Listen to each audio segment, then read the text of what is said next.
10-year note yields were much lower as we came into today's day session. Obviously, with the news overnight, stocks were getting hammered early in the overnight session. Yields went down to their lows around 167 in the 10-year note yield.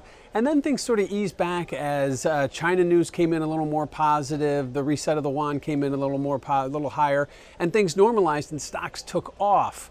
And yes, yields went up a little bit. We had the first rise on a day in about a week, and it seems to me now that we're kind of stuck here at this level until we get the next batch of trade news, and that's kind of what's really been pushing the market around, and also answers, I think, the $64,000 question as to why bond yields have been going down at as rapid a pace as stocks have been going up since going back to March. And that is because the bond market was reading more into the trade than I think the stock market optimism had suggested.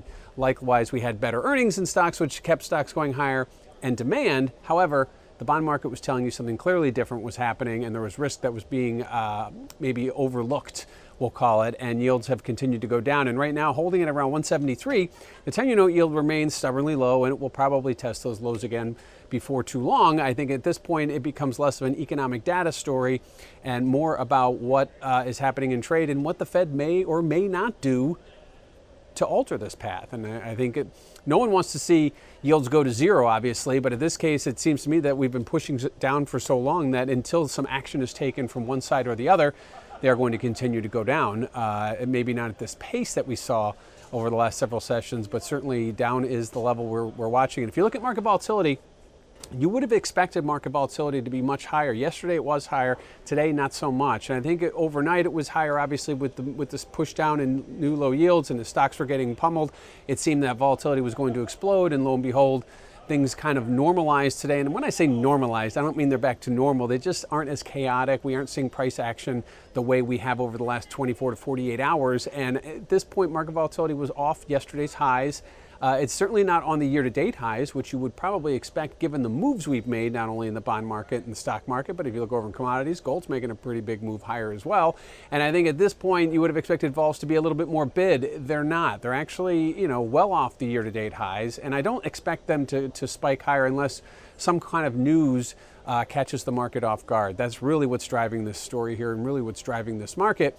And until we get something that maybe the market doesn't see, volatility is going to remain elevated, but not spiking higher as one would have expected, like we've seen historically.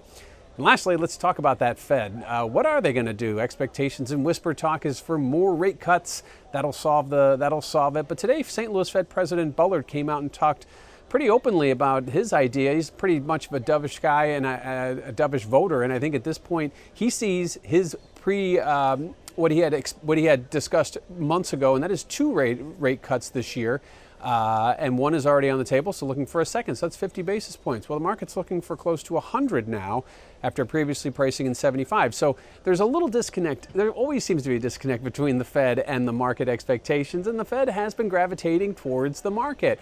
This might be one of those cases where the Fed digs in its heels, and the market may have to turn around and come back towards the Fed, because ultimately the Fed's in charge. The market is going to price what the market wants, but over time, the two have to cross paths at some point, whether the Fed cuts rates to meet the market or the market reprices and pushes rate cuts further out the calendar. So at this point, I think the Fed right now wants to wait and get some kind of clarity from the global trade war, news, whatever you want to call it, that's been going on. Likewise, they want to see any kind of continued improvement in U.S.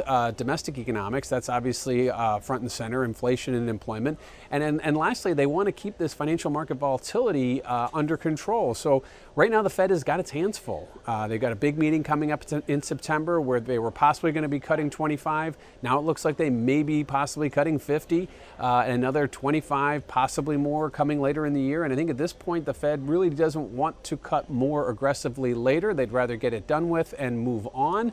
That means likely a 25 basis point cut at the September FOMC. What does that mean to the bond market? Well, if the bond market sees more cuts coming and sees more fear coming of a recession, bond buyers are going to remain very vigilant, and that's going to drive yields even lower. So right now, 10-year note yields seeing a first relief uptick in quite a while, but for how long, we'll wait and see towards the end of the week.